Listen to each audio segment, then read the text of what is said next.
Hi ulit mga ka-Twinbell. Ito ulit ako. Ayan, nagluto ako ng butter. Kailangan kong tanggalin talaga yung ulo. At saka yung yung parang kinain. Kasi ayaw nilang kumain. Kasi picky sila. So, ayan. Konti lang yung ginawa kong at sinigang yung iba. Ginawa kong sinigang yung iba. Tignan mo naman ang sinigang. Ang taba. Siyempre, tinanggalan ko rin ng tinai. Kasi ayaw nga nila. Lalo na si mother. Ayaw ni mother ng tinai. So, ayan. Ang taba ng shrimp. Sa akin yung may balat. Oh. Ang taba-taba, diba? Kuluin ko lang muna. And then, ilagay ko na yung spinach. Okay, mga ka-Twinbell. At ready na siya to eat. Ito na yung rice. Siyempre, ready na yung rice. Si husband ang nagluto ng rice. Oh, diba? Magaling din siya magluto. Ako nagturo niyan. So, ang sarap nito mga ka-Twinbell. Ayan. So, hayaan muna natin na kumulo ito at ilagay natin ang gulay. Silipin muna natin sila sa labas dahil sila ay nag-swimming. Daddy, you need to watch Ethan, okay? Alright. Where he at? Hi, anak. Ay, copyright. Bye! Ay!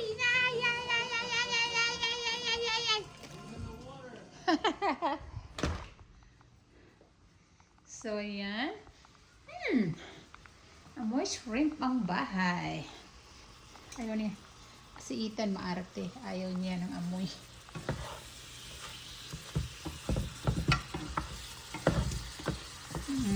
Malapot-lapot na, mga be. Buttery garlic.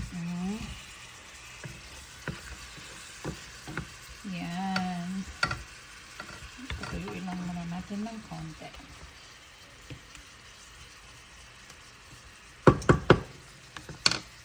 And then, ito ang tagal naman.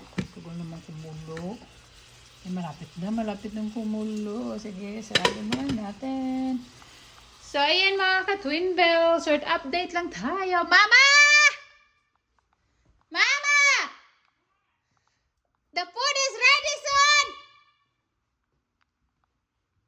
We're going to eat soon! So, pag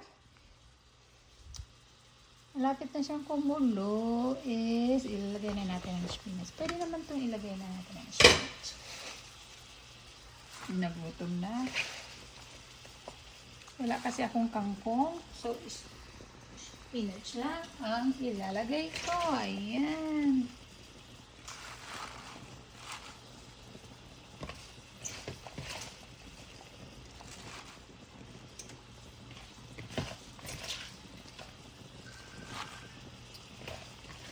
Somebody's calling.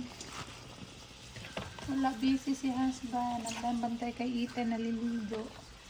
Doon sa swimming pool. Oh! Yan. Oh, pumunta yung trash. Again. So, ayan, oh. Habang pakulo na siya, nilagay natin yung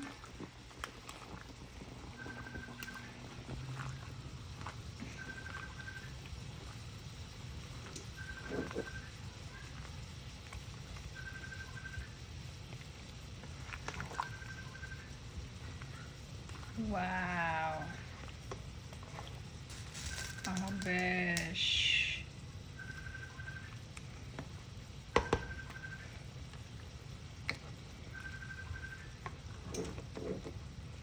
Yan, takpan natin. Kuluin natin ang todo. And then, pwede na yan.